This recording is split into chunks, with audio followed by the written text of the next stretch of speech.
start of our program for today. As you can see, we are here to learn at Apex Biology so that we can see how we can answer past WASSCE questions. And this is at Apex Biology. Remember to subscribe to that channel and welcome to this channel. We are working together with other professional colleagues to see how we can support our learners so that they can succeed in their forthcoming certificate exam. If you're also writing other examinations like the GCSE, the content here will also be helpful. In any international examination at the O level, please try to see how we can network together and learn from this content today. So I want to welcome you all to this channel, and please be informed that for the fact that I'm still learning on how to share my screen on my laptop.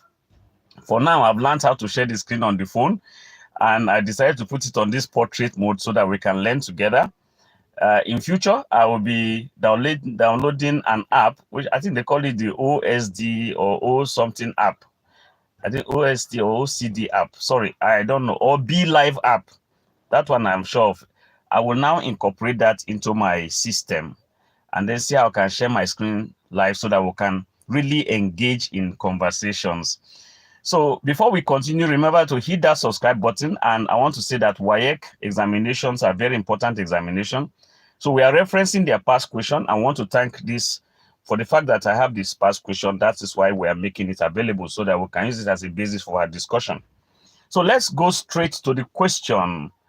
And we are dealing with the first question for today. Objective, our target is 50 questions. And as I said, we'll be raising this question in my one cozy environment, so people are passing by. I'll just be watching them. So let us move ahead. The first question says, which of the following structures will not be found in the nucleus of a cell? I'm zooming it. Which of the following structures will not be found in the nucleus of a cell? A, DNA. B, nucleolus. C, lysosome. D, centriole. The answer to this simple question is definitely lysosome. Lysosome is the odd one out there because lysosome is found inside the cytoplasm of a cell. And the lysosome, as you can see, is an organelle in a plant cell or animal cell that actually destroys germs and poisons, okay? When you look at the nucleolus is a smaller structure inside the nucleus. And then within the nucleus itself, we have what is called those thread-like structures called chromosomes, on which you have the DNA, the deoxyribonucleic acid. Regarding centrioles, centrioles are attached to the nucleus during the period of mitotic division, because the centrioles are what are responsible for the formation of the spindle threads or fibers that allow the chromatids or chromosome to move opposite direction during the process of what we call mitotic anaphase or meiotic anaphase. It pulls the chromatids or the chromosomes in opposite direction. So the correct answer to number one there is definitely option number C, okay? Number two, let me zoom it.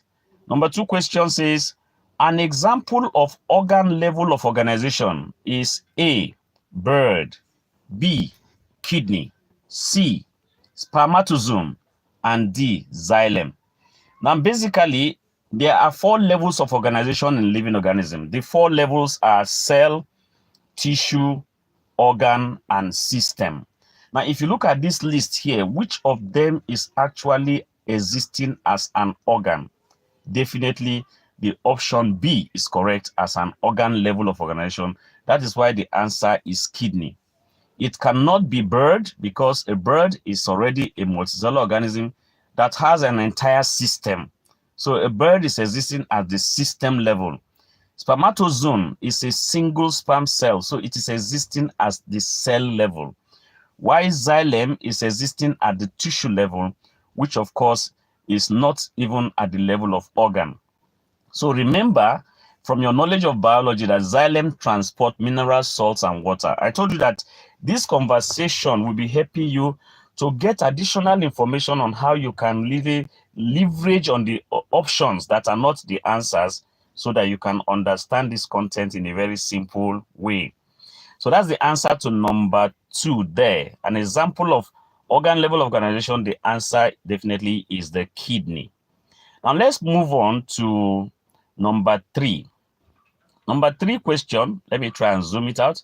It said a structural similarity between paramecium and amoeba is the presence of A, 1 food vacuole, B, 2 contractile vacuole, C, 2 nuclei, D, 1 gullet.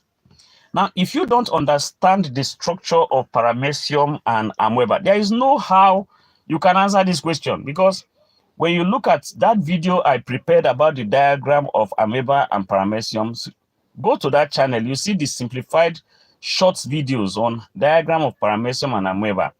Now, from that video, you will notice that the structure of paramecium and amoeba, they said structural similarity. The answer here is that if you observe paramecium and amoeba, the answer is going to be A, because both of them have 1 food vacuole. Paramecium has 2 contractile vacuole, one at anterior and the other one it has a posterior end. Then if you look at paramecium, it has 2 nuclei, right? One of them called the meganucleus or macronucleus, while the other one is called the micronucleus. So it is the paramecium that has 2 nuclei. Then paramecium is the only one that has 1 gullet there. So from this list you see here in this option, both organisms, paramecium and amoeba, have that structural similarity of having 1 food vacuole. But do not forget that paramecium uses an oral groove to actually capture its prey into its gullet, while amoeba uses what is called the pseudopodia to capture its prey. So get your pen and papers down and then just be jotting down some points that you may find very useful. We are being realistic and natural here with this past question. So we've taken number 3. Now let's hit number 4. Number 4 is a diagram. I'm zooming out here. The diagram you see, number 4, they said the classes of plants. The root system in diagram 1 and 2 below represent respectively are. Now let's look at the root system here. If you look at diagram number 1 by your left, that is a taproot system. All right, that's a taproot system. Diagram number 2, if you take a look at it, I'm zooming it, it's a fibrous root system. It's spread very well into the soil. Now, these are 2 types of plants. If you check very well, the plants that usually have the taproot system mostly are the monocot plants, like the maize. All right, the maize is a monocot. They are the ones that have the taproot system, and the veins of their leaf are parallel venations. When you look at the second one, which is a dicotyledon, the root is fibrous. They are the ones that have their leaves having what is called net or reticulate venation. Now let's look at the question. They said, question again, the classes of plants the root system in diagram 1 and 2 represent respectively are A, dicotyledonae and monocotyledonae. Of course, one cannot be dicotyledonae. B, monocotyledonae and dicotyledonae. That is the answer. But look at C. Dicotyledonae and dicotyledonae. No way. D, monocotyledonae and monocotyledonae. No. The correct answer here is definitely option number B. 1 there represents monocotyledonae and option 2 root represented dicotyledonae. So your answer to this simple question is option B. Let's move on to question number 5. Question number 5. We have another diagram. I have to zoom it so that we can see, all right? I'm sharing the screen. The diagram below is an illustration of a stage in a biological process. Study it and answer question 5 and 6. They say we should study this diagram. Let's take a look at this diagram closely. If you study this diagram that I'm zooming out here, clearly the diagram being zoomed out here is showing chromosome arranged at the center of the cytoplasm or equator. And when you look at the way they are arranged, that structure labeled as number 1 we are studying is going to illustrate what is called the centriole. And the centriole is found at the upper part. You have another centriole at the lower part. Look at the diagram closely. Okay? Look at the diagram closely. Sorry. This centriole have these thread-like structures, 4 of them emanating from it and holding those chromosomes. That stage where the chromosomes are at the center of the equator is called the metaphase. It's called the metaphase. And this particular arrangement where you have chromosomes like this held in this arrangement is actually the process of meiosis. This is actually meiosis taking place here.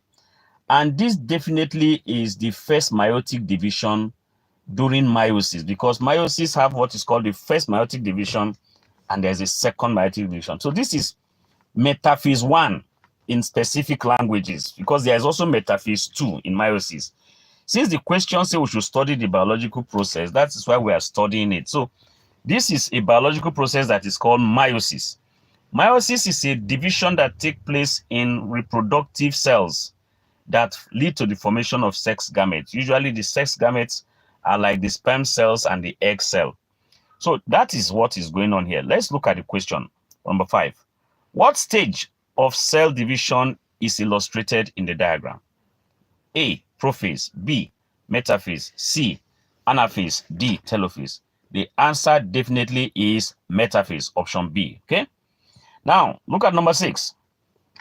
The part labeled 1 in the is the what? A, centromere.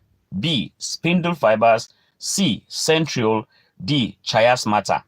Of course, if you don't understand these words, you get confused, okay? But let's not get ourselves confused.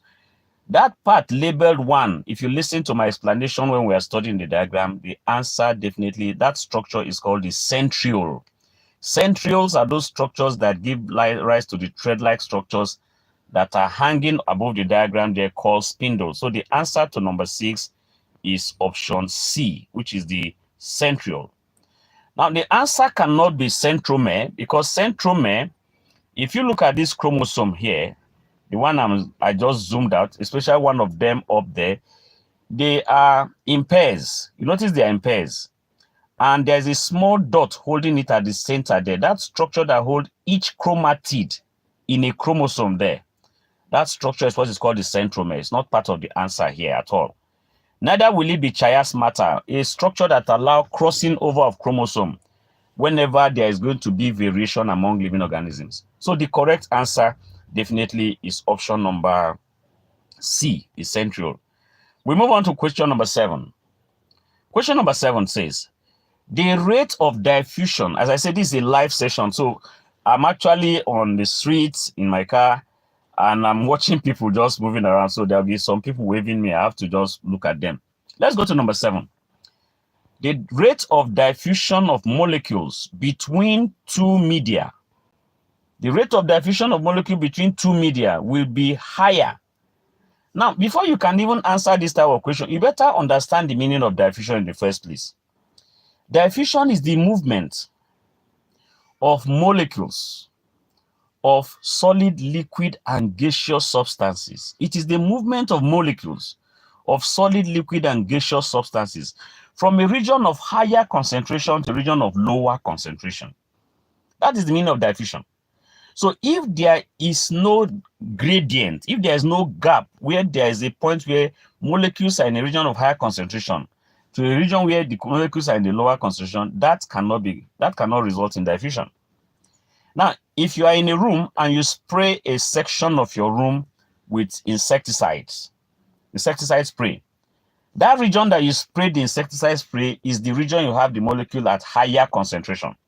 At some point, if you diffuse to a region of the room where it is in lower concentration, before you realize it, the entire room will be perceiving the smell of the insecticide spray. That is diffusion. So let's use this principle to answer the question number 7, okay? Question 7. The rate of diffusion of molecules between 2 media will be higher if A, the difference in concentration of the 2 media is low, that is out of it. B, if the difference in concentration of the 2 media is negligible, that is definitely out of it. Then C, if the difference in concentration of the 2 media is high, take note of this, this stands out. And then D, there is no difference in the concentration of the two media. That cannot even be the answer, because if there's no difference, you can't even have movement of molecules. So the correct answer to this number 7, based on our definition of diffusion, is option number C. The differences in concentration of the two media is high. That will allow molecules to move at a higher rate of diffusion, because molecules move from higher concentration to lower concentration. That's why the answer is option number C. Now we have question number 8. Sorry, my picture is just showing there. That question number 8, let me see how I can reduce it. Okay, let's see. I think it's visible now. Let's see if we can zoom it out and see. Okay, question number 8. It reads here that anaerobic respiration in the organism illustrated in the diagram below produces. Now, this organism is yeast cells. These are yeast cells.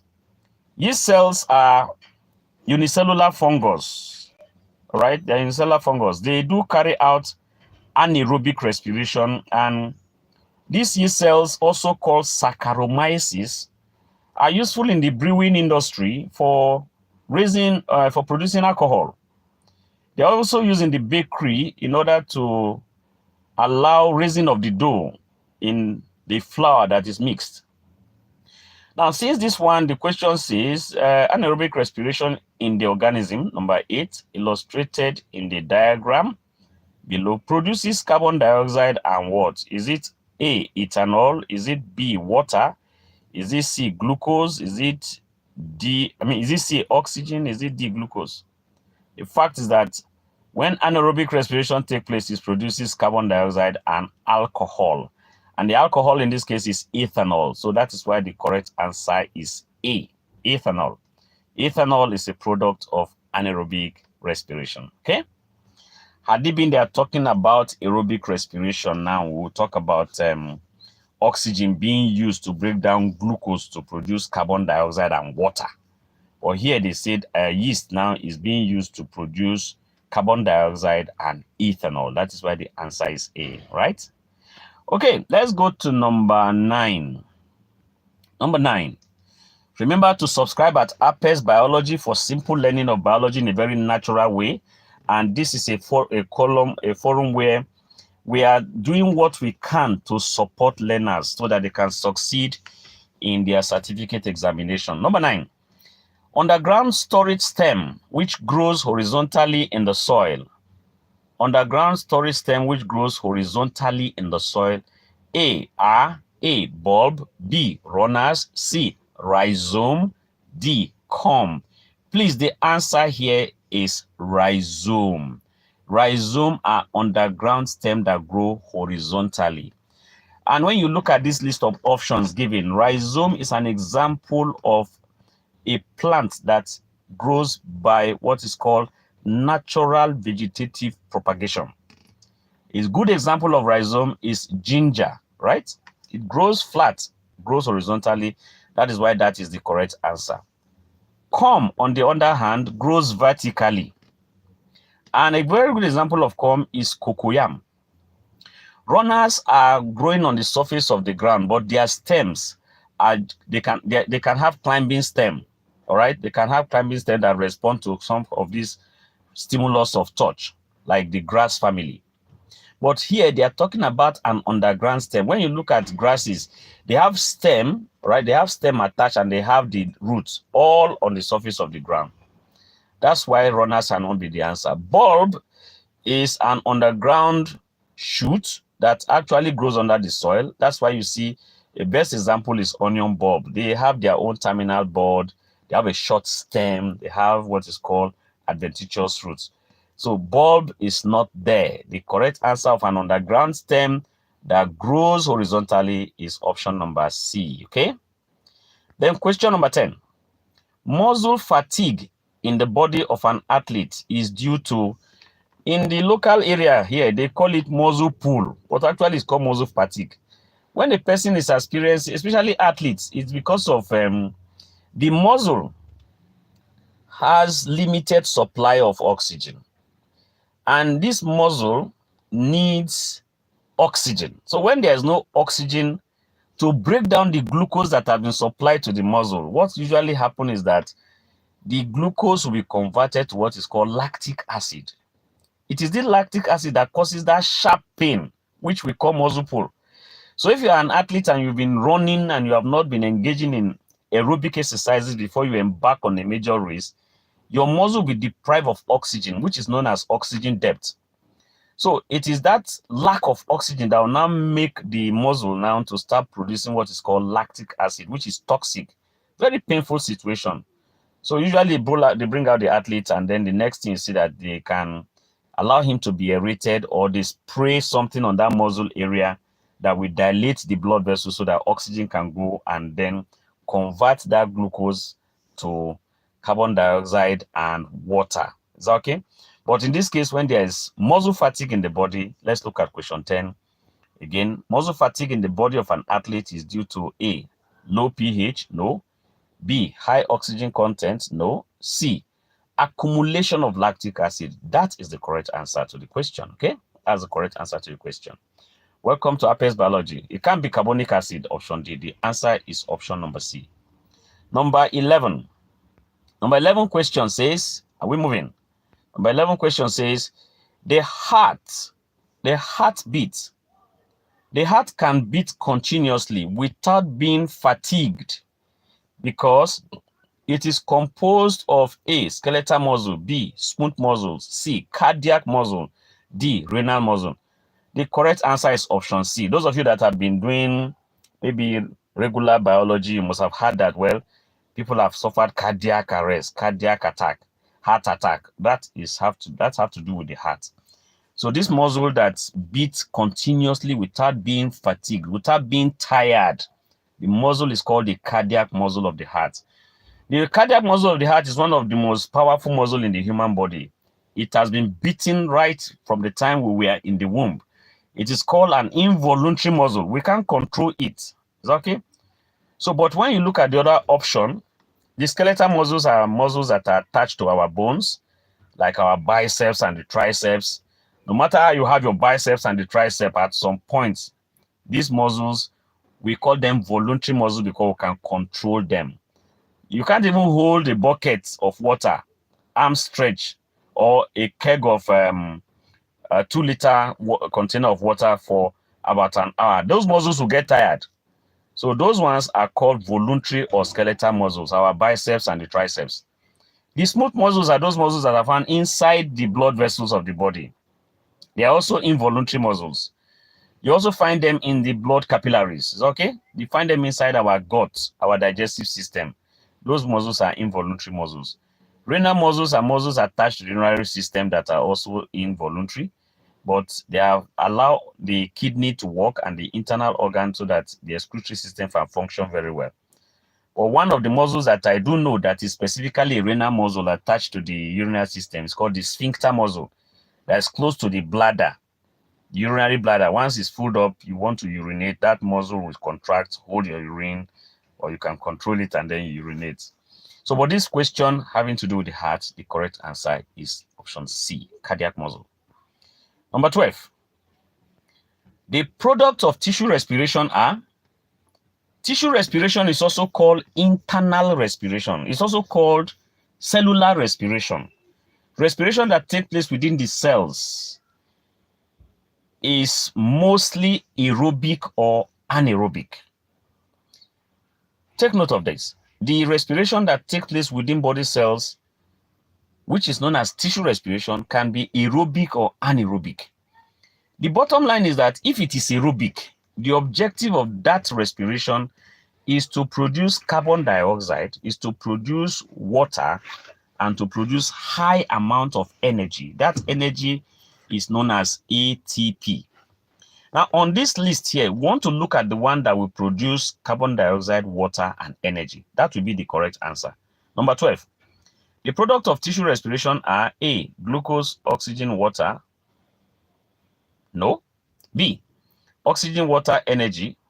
No, we're not producing oxygen. C, glucose, carbon dioxide, energy. No, we're not producing glucose again. D, water, carbon dioxide, and energy. That is the correct answer. Option D. That is the product of tissue respiration. In this case, this tissue respiration that has been explained here is an aerobic tissue respiration, because there is the one they call anaerobic tissue respiration that produces what is called the that produces alcohol in one of the previous questions. Okay. Now let's go to the, as I said, tissue respiration, just for knowledge, is also called internal or cellular respiration. At some point, you come to realize that this tissue respiration, under the aerobic respiration, carry out what is called glycolysis and the Krebs cycle. Whether glycolysis or Krebs cycle, the final product is to produce that final option D product: water, carbon dioxide, and energy. Just that at this point, it goes deeper than that. Okay. Number 13. Excretory products in plants responsible for the decoloration of flowers. Now, excretory products in plants are products that, if they remain within the plant, they can become harmful. Plants pass out excretory products like mucilage, tannins, alkaloids, resins. Plants pass out even excessive water, right, as waste products. Plants pass out gum as waste product. But now look at this list. Plants don't pass out anthocyanin at all, because anthocyanin is actually plant pigment that allow plants to develop beautiful colors of the petals and fruits like red and purple, right? Now, interestingly, when you look at this option, they said excretory products in plants responsible for the decoloration of flowers are, of course, anthocyanin cannot even decolorize flower, because in the first place, it produces pigment to make flowers beautiful. Now, you look at the other option. Is it A, alkaloid? Is it B, tannin? Is it C, anthocyanin? No. Is it D, resin? No. The answer is tannin. When tannins accumulate in plants, usually, if you do research on rose flowers, you see that the presence of tannins start turning rose flowers from red to kind of light brown to dark brown. That is what tannin does to that. So the correct answer, as the excretory product on number 13 that is responsible for decoloration of flowers, the option is B, tannin. Okay. Question number 14. The process of maintaining a steady environment is known as A, osmoregulation, B, equilibration, C, homeostasis, D, plasmolysis. The answer is homeostasis. Homeostasis is keeping our internal environment constant. That's the answer to that. That's why if you drink water too much, at some point, you feel the urge to go and urinate, especially when especially during the rainy season where there's humidity. That is homeostasis for you. Again, during the period of the heat, when the temperature is very high, if you drink water too much, you don't urinate frequently. All this is homeostasis. Homeostasis keep our body steady. That's very important. It's not osmoregulation, which control the level of water and salt. I don't know of anything they call equilibration. Maybe my biology colleagues will know about it. Plasmolysis is shrinking of the cytoplasm of plant cell in a strong solution. You can watch my video on plasmolysis to get the details of how plasmolysis take place. But here, the answer to what keeps internal environment steady is homeostasis. Well, moving to question 15. Yes, we are learning very well at APES Biology today, and we have question number 15 that says, which of the following statement is not true about hormones? Is not true. Which one is a lie? That's what they are saying. Which one is not true? Which one is false? Let's look at the options. A, their responses are voluntary. You don't need to be told. This one is false now. Can you control the hormones that are secreted by your body? So they are not voluntary. So the responses are voluntary is not true. It's not true because right now you can't tell your body to produce testosterone. You can't say testosterone stop production in the testes. You can't tell your body to stop producing what is called insulin. No. So when you say their responses are voluntary, it is not true. Let's look at the other option so that we can be sure.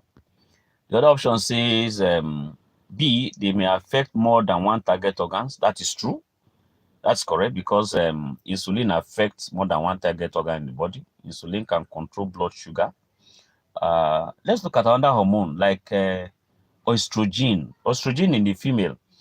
That estrogen hormone affects more than one organ. It can affect the ovary itself. It can affect the uterus. It can affect the pubic area. It can affect the breast development. So that's correct. That's true. There are chemical messengers in the body. In animals, yes, there are chemical substances that move from one part of the body to another. That is very true. They are transported by the blood. Of course, hormones are transported by the blood. All these option B, C, D, those ones are true. But option A is not true. That's what you should. Now we have here a diagram.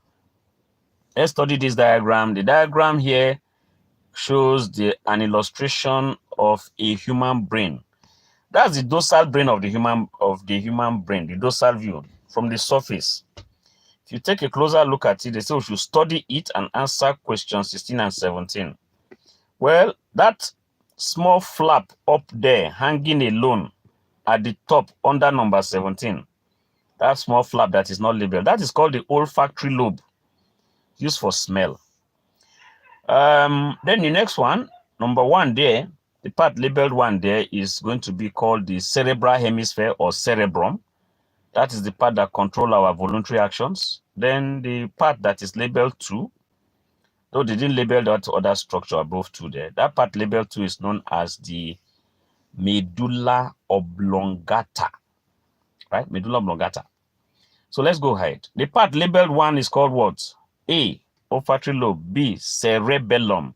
C, cerebrum. D, medulla oblongata. The correct answer to number 16 is that the part labeled 1 is called cerebrum. Cerebrum is also called cerebral hemisphere, okay? Then let's go to number 17. The function of the part labeled 2 is that it controls posture and balance. No, that's a function of the cerebellum. B, controls all voluntary action. That's a function of the cerebrum. C, temperature and appetite. That's a function of the hypothalamus. D, many involuntary action. That's the answer. The medulla oblongata controls many involuntary actions. What are the involuntary actions that our medulla oblongata controls? Like your heartbeat, our digestion, our peristalsis, when I'm swallowing food, all is involuntary, okay? That is it. So the correct answer to this important question number 17 is option D, okay? That's the part labeled to involuntary actions, okay? Number 18, a very important question. Let's see. It says to focus on a distant object, the ciliary muscle of the eye. This is connected with accommodation, not the accommodation of house, not the accommodation of how you get your decent living condition. This accommodation, ability of the eye to focus far and near objects clearly. That's what they call accommodation. Usually the principle is that when you are focusing a near object, the lens become more rounded. When you are focusing a far object, the lens become thinner, right? And what it means is that for you to focus a far object, that the lens become thinner, it affects what is called the ciliary muscles. So what happens to the ciliary muscle to focus a far object? Ciliary muscles will contract, and then when they contract, the lens become thinner, right? Sorry, my mistake. Ciliary muscles, yeah, they contract and then the lens become thinner. So we'll look for the one that is the correct answer here. Now look at it. They said, sorry, I think I'm making a mistake here. It's very easy to mix it up. Let's come back very well. Okay, when you are observing a far object, the lens becomes thinner. When that happens, it is because the ciliary muscles are actually relaxed. Okay? But when you are observing a near object, the lens become rounder because the ciliary muscles are actually contracted. So my colleagues will always talk about the way sometimes we mix this thing up. Let's look at the option. Look for the one that has to do ciliary muscle relax, lens become thinner. Okay. 18A, ciliary muscle contract, the eye lens become thicker. Out of the question. B, ciliary muscles relax and the eye lens gets thinner. That is the answer. That should be the answer. Then the other one, ciliary muscle contract and lens become thicker. No, lens become thinner. No. The ciliary muscle don't contract. Okay. Sorry for that pop-up. Then you have option D, ciliary muscle relax and eye lens get thicker. No, the answer is B, ciliary muscle relax and the eye lens gets thinner. Please look at that my video that I explain accommodation. You'll get the details of how this thing is easy to get. Okay. That's why the answer to number 18 is B. Number 19. The main function of the amniotic fluid. Amniotic fluid is what surrounds the fetus in pregnancy. A, respiration in the fetus. B, protection of the fetus from shock. C, lubrication as birth and in the birth canal. And then D, nourishing the fetus. Okay. The main function, they even highlighted main. The main function of the amniotic fluid is actually to protect the fetus from shock. Option B is the correct answer there. To protect the fetus from shock. Please, this shock is not electric shock.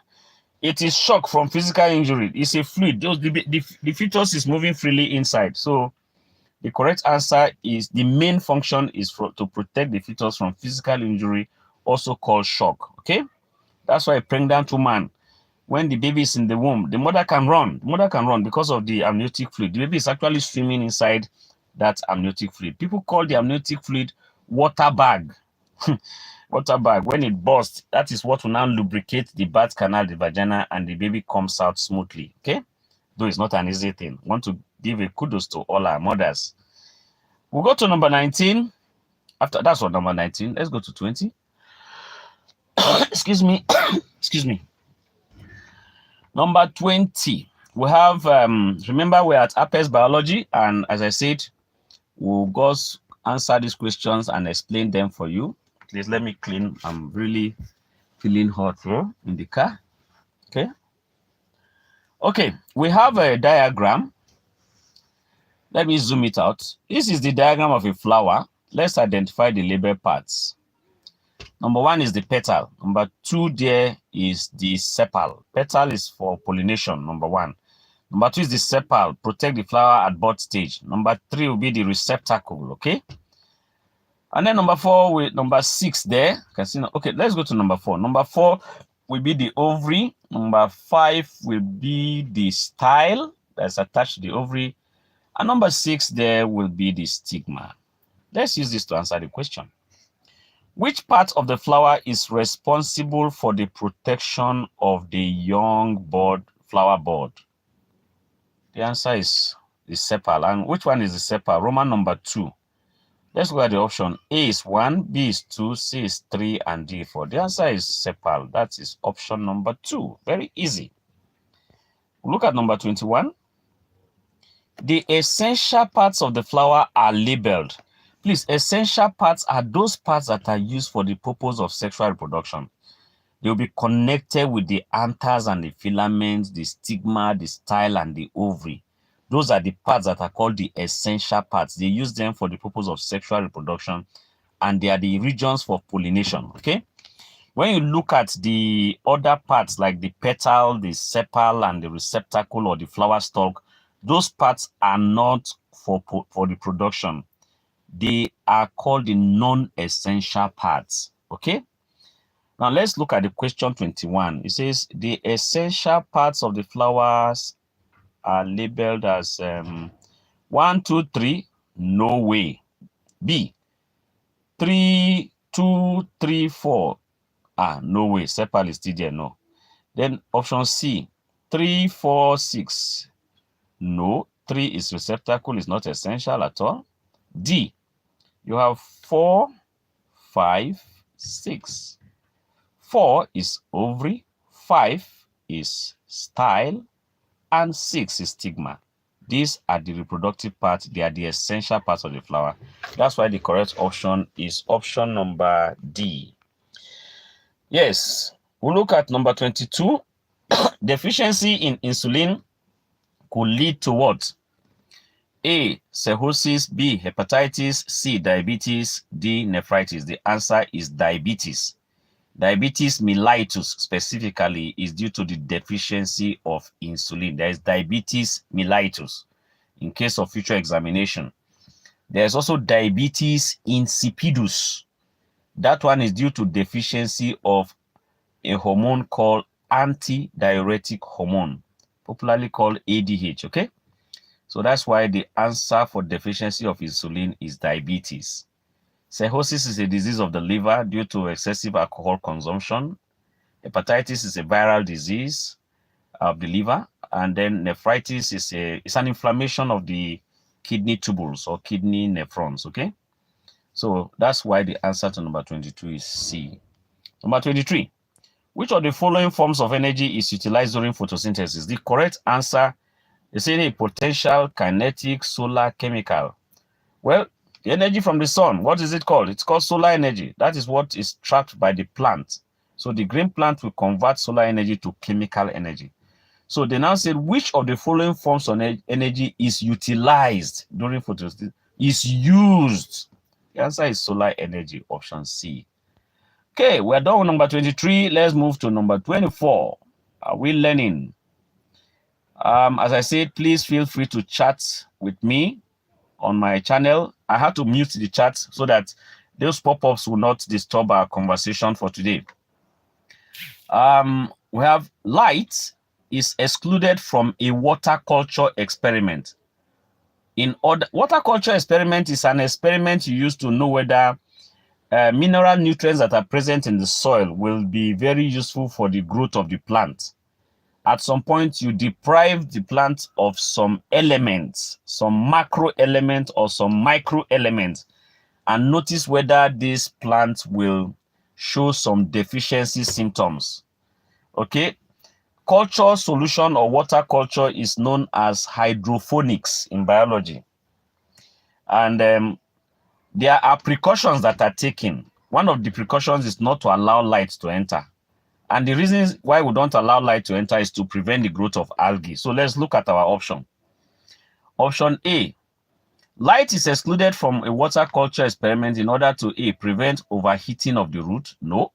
B, enable the root to grow straight down. No. C, prevent ionization of water molecule. No. D, prevent the growth of algae. That is the answer. Okay. 25.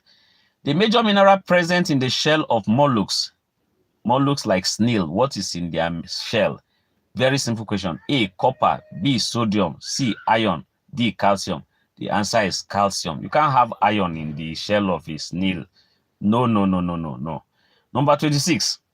The calcium is what you find in our bones too, in our teeth. Take note of that. The digestion of proteins starts in the... Now you eat food containing protein. Protein cannot be... The digestion cannot start from the mouth.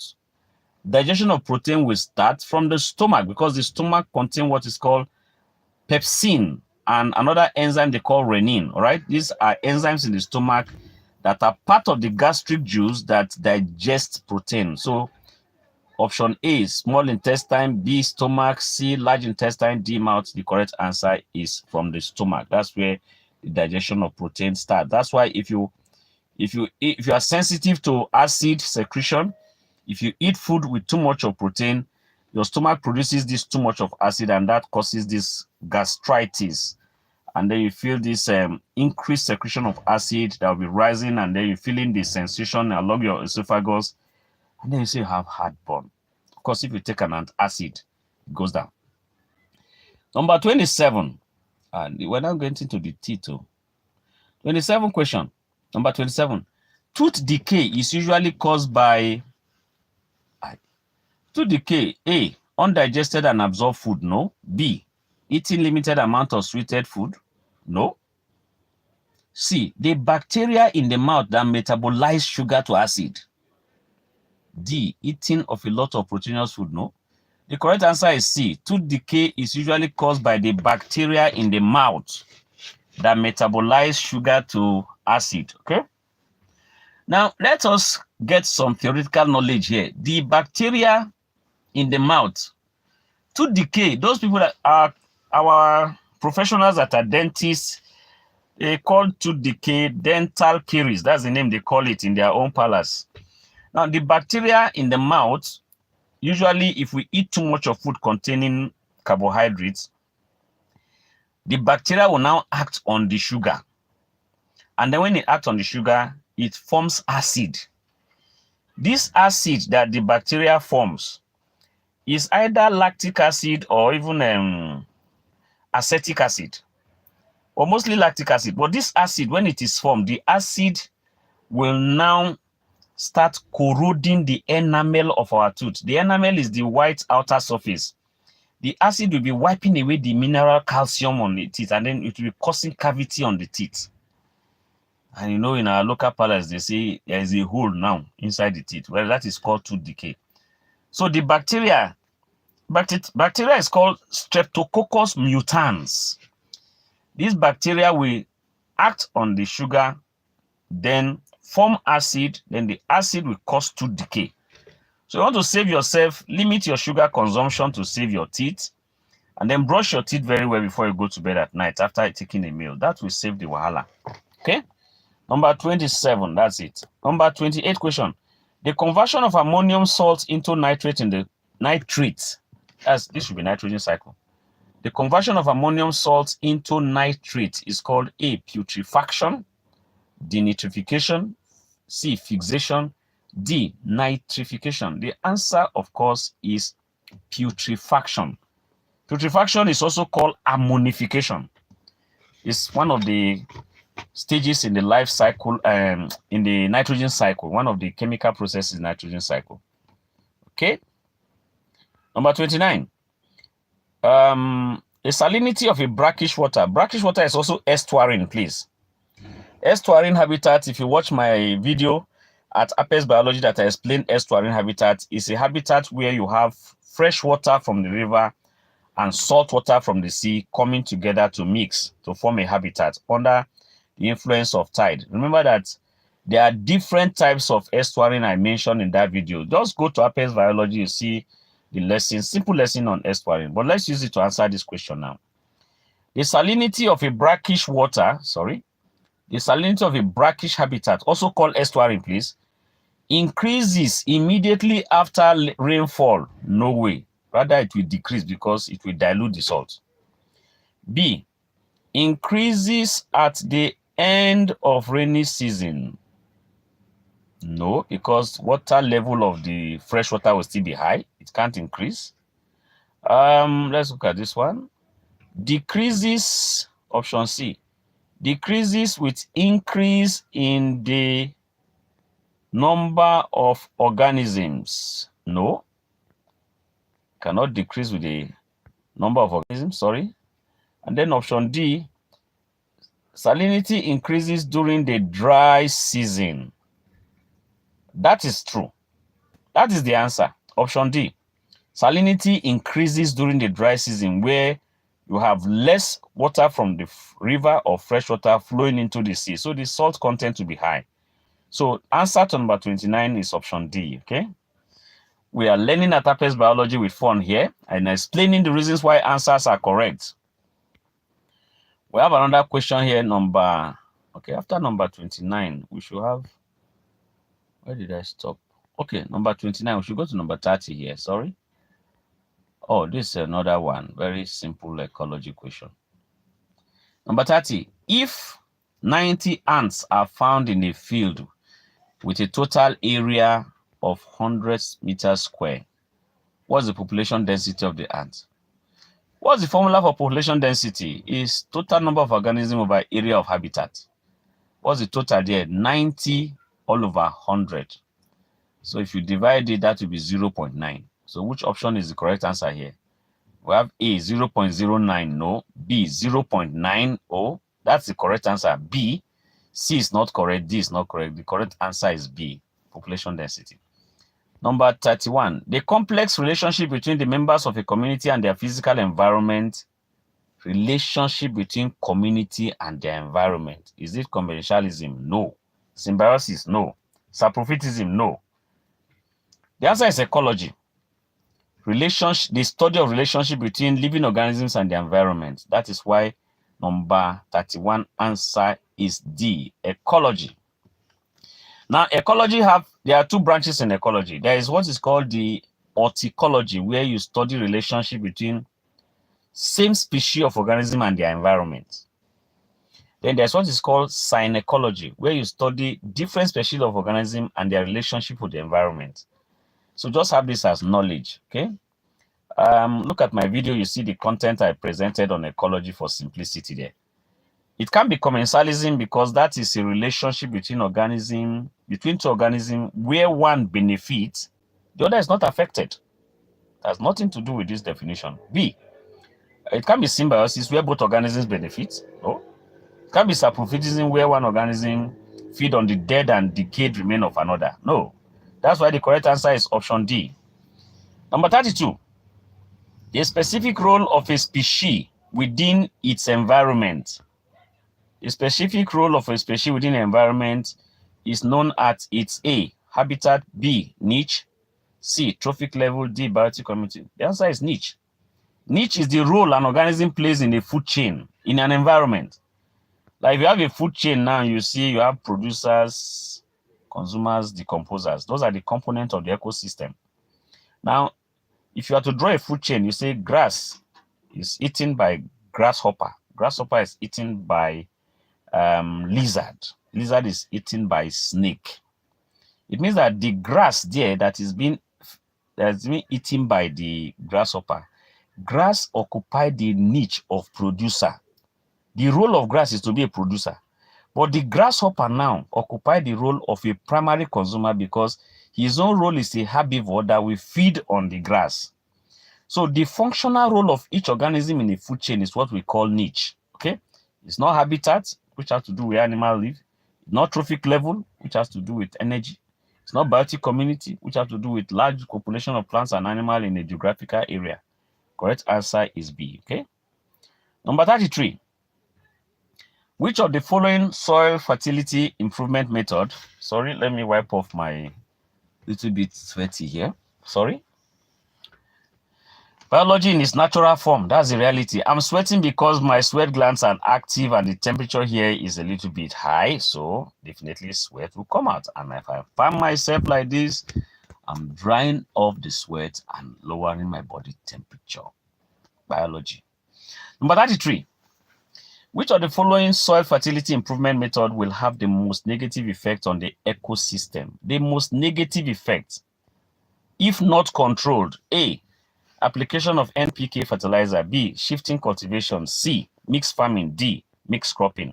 The answer, of course, is application of NPK fertilizer. All the other practices are good practices in farming. When you look at NPK fertilizer, it can be washed into underground water, cause water pollution by leaching into underground water. It can also cause problem by killing soil microorganisms if it is not controlled at all. Okay? That's why the answer is A. Number 34. Organisms in an ecosystem are usually grouped according to their trophic level into, remember food chain. Organisms in an ecosystem are usually grouped according to their trophic level into carnivores, omnivores, no. B, consumers, parasites, no. Producers, saprophyte, no. You look at the component of ecosystem, producers and consumers. The option, correct answer is D. So in a trophic level, we arrange them from producers to consumers like that. And when we say producers and consumers, the consumers themselves are broken into primary consumers, secondary consumers, and tertiary consumers, okay? That's why the answer is option number D. We are moving in biology. Welcome once again. This is at Apex Biology if you're just joining us. And we are presenting biology answers with simplicity and explaining reasons why answers are correct, referencing our WASSCE past question of 2019. Very simple examination. We go to number 35. In the pyramid of energy illustrated below, look at the diagram, organisms with the least amount of transferred energy, if you look at this pyramid that is here, the lower part is Pyrogera, those will be producers, followed by tadpole, which will be primary consumers, followed by fish, which will be secondary consumer, followed by birds, which will be tertiary consumer. So they now say that in this pyramid of energy, as you move from Spirogera to tadpole to fish to bird, energy is being lost. And when energy is lost, the population reduces. So that energy loss along this pyramid is known as, is obeying the second law of thermodynamics that say that no energy transformation is 100%. Some are lost as heat to the environment. That is why the correct answer to number 35 with least amount of energy transferred will be present in the bird. The last one. In the pyramid of energy illustrated above, the organism with least amount of transferred energy, the least will be bird. Bird has the least. The highest will be the Pyrogera. Bird is least because it is a tertiary consumer. Pyrogera is the highest energy because it is a producer. Okay. Number 36. The tall trees with unbalanced trunk, which grows above the upper story of the forest, are commonly referred to as the tallest tree in the rainforest. We call them emergents. All right, emergents, that's the answer. In the rainforest, you see that the trees are arranged in layers that are called canopy. The tallest ones that are above the upper story, because there is a lower story, there is a middle story, there is an upper story, then there is emergents. Emergents are the tallest trees in the rainforest. So number 36, the correct answer here for tall trees with unbranched trunks which grow above the upper story of the forest are commonly referred to as option A, emergents. All the other ones are wrong. Herbs are small plants with soft stem. Lianas are epiphytes. Lianas are epiphytes that hang on trees. Shrubs are plants that branch profusely from the base. Those ones are called shrubs. They are not tall, they are shorter. Okay. Number 37. Maize grains are best stored against insect attack by A, keeping in silos, B, storing in the room, C, leaving them on their cobs, D, covering with leaves. We store grains in silos. That is the correct answer. Answer A. Right? Tall structures that are airtight. They keep our grains safe, like cereals, and also they even use them for storing legumes. That's the answer to number 37A. Number 38. Cholera is mostly spread by, very simple question there. Is it A, air, B, soil, C, water, D, noise? No. Cholera is spread by option C, water. So cholera is a waterborne disease like typhoid fever, like dysentery. So dysentery, typhoid fever, cholera, they are all waterborne diseases. If they talk about airborne diseases, your mind should go to tuberculosis, diphtheria, whooping cough. Those are the ones that are called the airborne diseases. Interestingly, these are very simple questions. Number 39. Which of the following resources is renewable? They mentioned petroleum A, B, coal, C, iron, D, tree.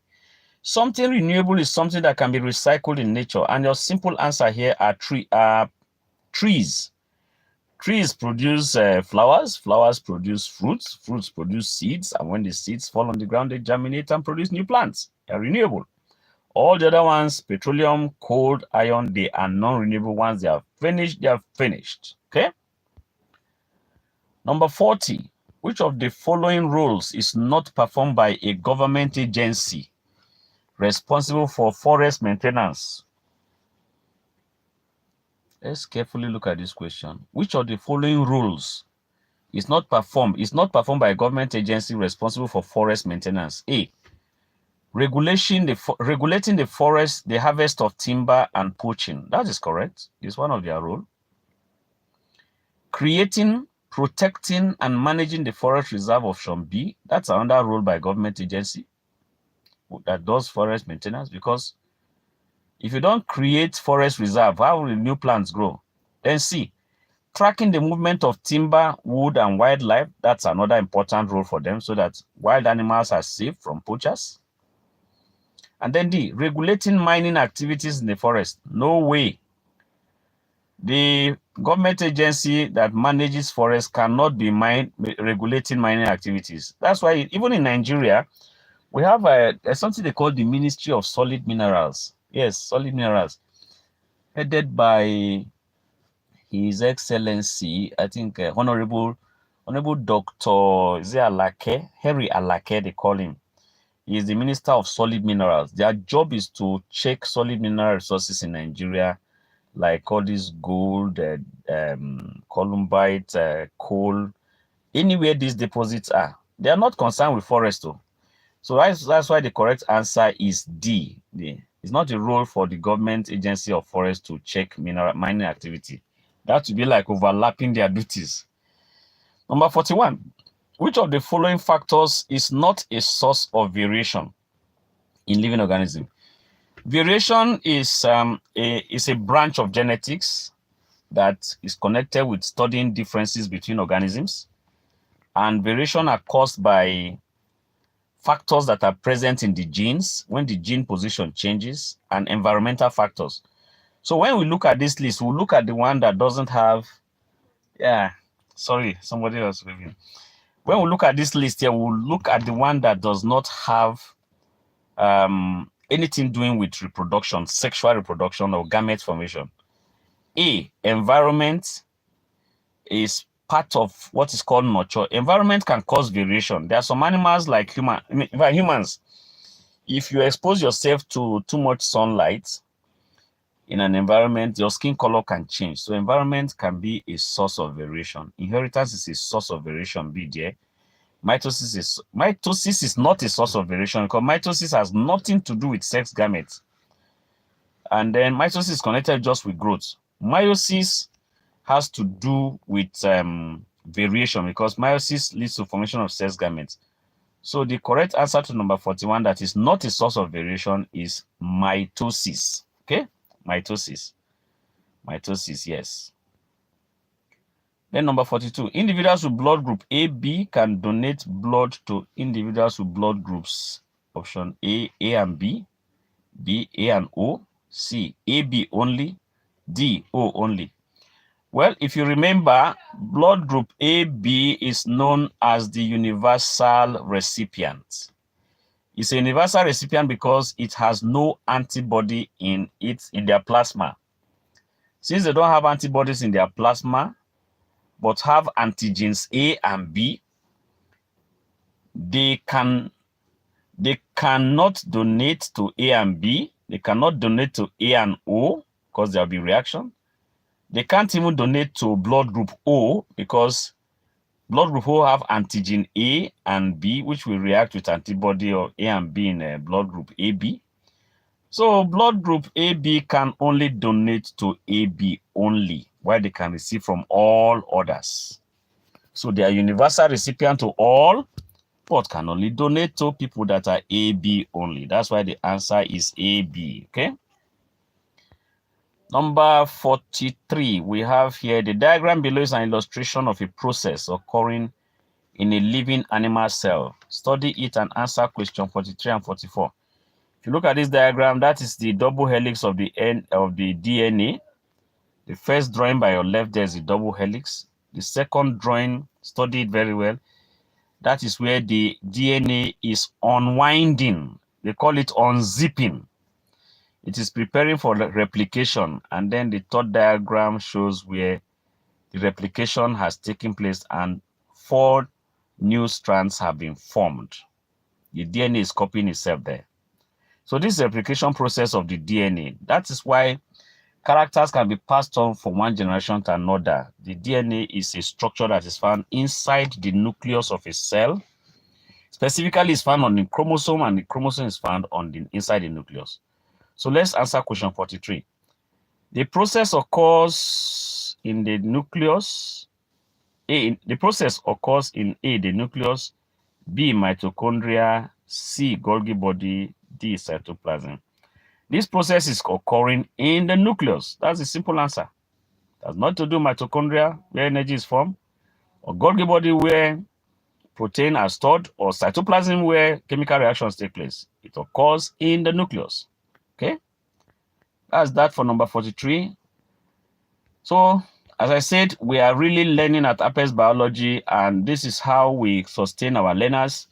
We've answered WAEC past question of May, June 2019 for school candidates, and we have taken up to question number 1 to 43 this morning, and our target is to stop at 50. I want to thank you for joining us, and we'll now round up with the remaining 7 questions and explain their answers, and that will lead us to question number 44. Question number 44, WAEC May, June 2017, referencing WAEC. The process is called, that is that diagram I showed you, this process. What is it called? I told you that this process is known as replication. So they now use it to answer question, to ask question number 44. And we'll go to question number 44 here. Question 44 here says, the process is called A, replication, B, cell maturation, C, crossing over, D, mutation. The answer is replication.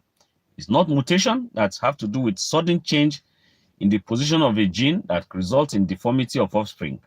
It's not crossing over at chiasma of chromatids, which of course leads to variation. It's not cell maturation, which has to do with the fact of cell division that takes place in the process of growth in the root of plants at all. Let's go to number 45. Which of the following nucleotides is not found in the DNA? Now, a nucleotide is the compound that makes up the DNA. The nucleotide as a unit is made of what is called nitrogenous bases, 4 of them. A deoxyribose sugar and a phosphate backbone. Those are the things that makes up the DNA nucleotide. So in case you are asked in examination, what is the DNA nucleotide made of? It's actually made of a phosphate backbone, a ribose sugar, and also what is called 4 nitrogenous bases.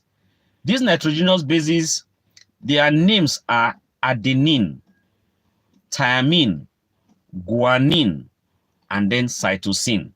These are the 4 bases inside the DNA nucleotide. So you look at this option, which one is not part of it?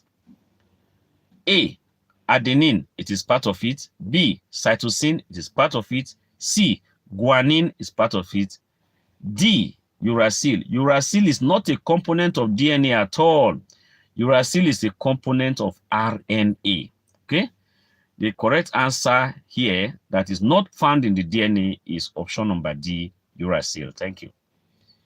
Then we have question number 46. This is where WAEC decided to test our ability to know genetics and carry out some genetic crosses.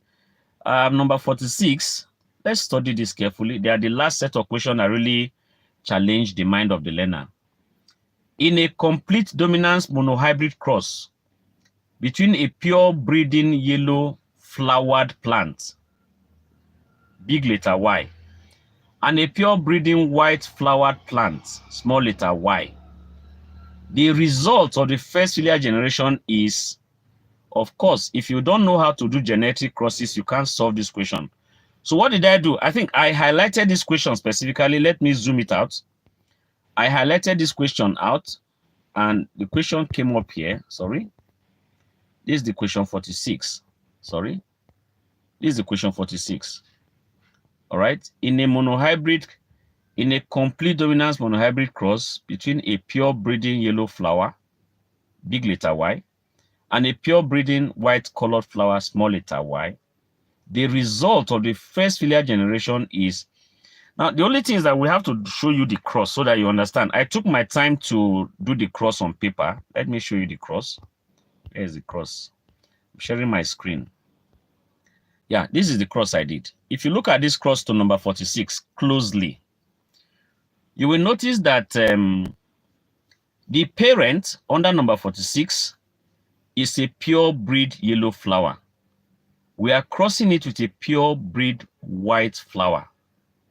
The genotype for the pure breed yellow flower is big Y, big Y.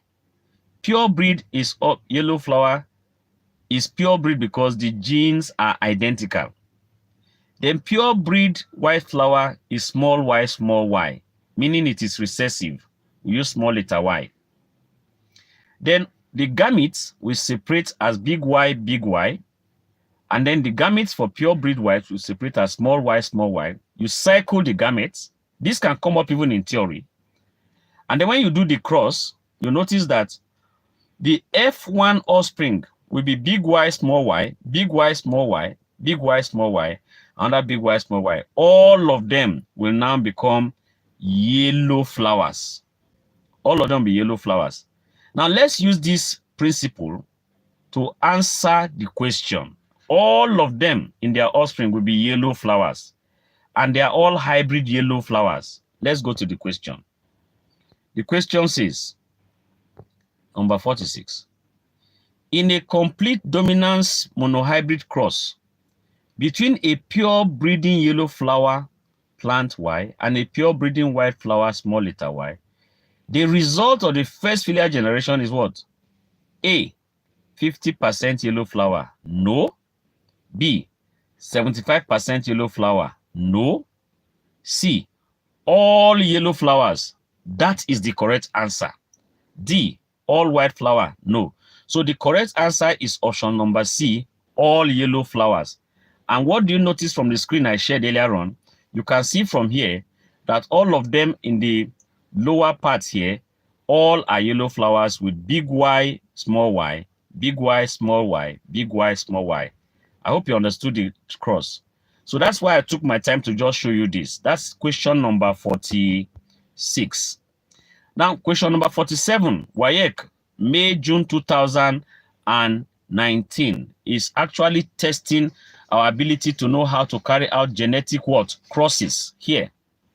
The question says, number 47, a man whose blood group is heterozygous B is married to a woman whose blood group is also heterozygous B. Which of the following statement is correct about the blood group of their 4 offspring? There is no way we can answer this question without studying the genetic cross and understanding which genotypes make up heterozygous B and which genotypes make up blood group O. So let us look at the cross. I have carefully prepared the cross of question number 47, and here is the cross of question number 47. A careful look at this cross, if I may zoom it in, shows that the parent here, the parent, you can see parent under number 47 that we are crossing, is a man who is heterozygous for blood group B and a woman who is also heterozygous for blood group B. How do we identify the genotypes? Please, to understand this genotype, I want to direct your attention before I come to genotype on how we arrive at genotypes of blood groups. If you look at what I'm zooming here, this zoom shows you how you can get the clue on the genotypes of the ABO blood group system. This can come up in theory, but this time around, why I just release it into the objective. Now, when you look at it now, blood group A, their genotypes can either be IA or IAIO. Please, IAIA for blood group A genotype is homozygous, while IAIO is heterozygous for blood group A. Understand it. But for blood group B, you have IB being homozygous for blood group B, or it can come off as IBIO being the heterozygous genotype for blood group B. If you look at the question they ask in number 47, they're asking of person that is heterozygous for blood group B. So we'll be using the genotype IBIO, not IBIB. Then if the blood group is AB, the genotype is going to be IAIB. If it's if it's blood group O, the genotype will be IOIO. But be informed on what I noted here, that IA and IB genes, both of them are dominant genes. They are equally dominant over gene IO, which is always recessive. So anywhere you see something like this IBIO, the gene is going to be dominant blood group B, because B is dominating over O. Now let's go back to our cross, right? Observe the cross again. In this cross, the parent is said to be heterozygous for blood group B. Sorry for that pop-up. And then the woman is also heterozygous for blood group B. When you look at their genotypes, the genotypes is IBIO versus IBIO. When we separated them into sex gametes, you see them as IBIO, IBIO. Observe the offspring that came out after the cross. When we did the cross, you see that the first offspring got IBIB, meaning the child is blood group B, but homozygous. Then the second child is IBIO, meaning the child is blood group B, but heterozygous, because B is dominant over O. The third one is also IBIO, meaning the child is blood group B, because B is dominant over O. The fourth child is IOIO, meaning that the child is blood group O. So if you look at this chart for question number 47, which can come up even in theory examination, you see that 3 of their children will be blood group B, while 1 of them will be blood group O. And that means that we can use this knowledge to answer the question now. Let's go to the question. This is the question number 47. A man who is blood group O, a man whose blood group is heterozygous B, this is a very loaded question, is married to a woman whose blood group is also heterozygous B. Which of the following statements is correct about the blood group of their 4 children? A, 3 of them belong to blood group B. That is correct. They say which one is correct. Then B, 3 of them belong to blood group O. That is wrong. None of them belong to blood group O. That is wrong. 2 of them belong to blood group B. The correct answer is A. 3 of them belong to blood group B. And from the cross I showed you, which I'm bringing up again, you can see here that out of these 4 offspring that you can see under F1 offspring, you will notice that 3 of them are blood group B, B, while 1 of them is blood group O. That is the answer to question number 47. So WASSCE brought this very, very well in order to see how a child or a learner will be able to answer the question. So that's why I took my time to illustrate the cross, because this can be useful in also theory examination. Let's go to number 48, a loaded one again. This is a question that said the cross between big R, big T, small t, and small r, small t, where big R is the gene for red flower and big T for tallness, will result in what? This kind of question really shows a dihybrid cross. Sorry, I'm sweating. This is a dihybrid cross. This one, you are going to cross the 2 pairs of character. But what did I do? I decided to bring out a model for you to see what we are doing here. If you don't bring out that model, you can't answer the question. Let's look at the cross that I prepared. This is the cross that came out. This is referencing past question 2019, okay? Objective question number 48. What is the genotype we are crossing? Look up there under number 48. The genotype is big R, big T, small t, versus small r, small t. This type of cross is called dihybrid cross. Now, if you check, I have brought out all the possible sex gametes that can come out from that genotype that is called big R, big T, small t. What are the possible sex gametes? You have them listed under there as big R, big T, big R, small t, small r, big T, small r, small t. This is deep. This is a dihybrid cross. Then, if you look at the other side that we are crossing it with small r, small t, what are the possible sex gamete, you see it as all 4 small RTs together, cycle together. Small rt, small rt, small r small t, small r small t, cycle together. Now, to get the offspring, you need to come out and do what is called a Punnett square.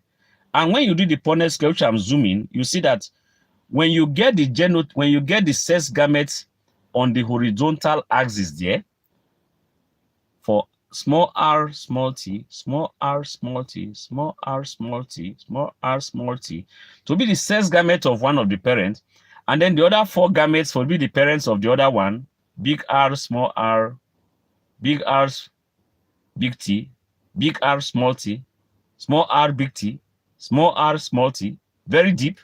When you now cross it, you are going to get a total of 16 offspring. You see them there? 16 offspring will come out as the F1. And when you look at the genotypes of these 16 offspring that you can see, it is this genotype you use to determine how to answer the question. Now, when I zoom up again, I show you the genotype. Anywhere you see RT, that is tall and red. Anywhere you see big R, big T, that is tall and red. Anywhere you see big R, small t, that is short and red. Anywhere you see small r, big T, that is what? Tall and white. Anywhere you see small r, small t, that is short and white. At the end of the day, when you break it down to know the offspring that are actually tall and red, there are 4 of them. Those that are short and red, there are 4 of them. Those that are tall and white, there are 4 of them. Those that are short and white are 4 of them. When you now look at the percentage out of 100, because they have 16 offspring, each of them will be 25%, 25%. Now, if you look at it, to the question now, let's go to the question. Look at the question WAEC asks. WAEC now asks this question.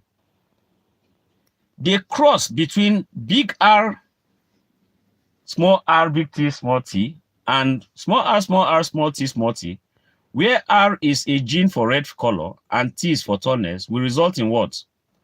A, all the offspring being tall with red flower. That is not correct. B, 25% tall with red fruits. We saw that in that cross. That is the correct answer. We did not see anything like C, 50% tall with red fruit. We did not see anything like 75% tall with red fruit. This is the biology. This is a dihybrid cross. For me, I don't even know why they brought this kind of question in the objective. It's a major theory question, but it came up in the objectives to test those of you that are able to understand. So you might wish to make sure that you make reference to this particular cross so that you understand what a dihybrid inheritance look like, okay?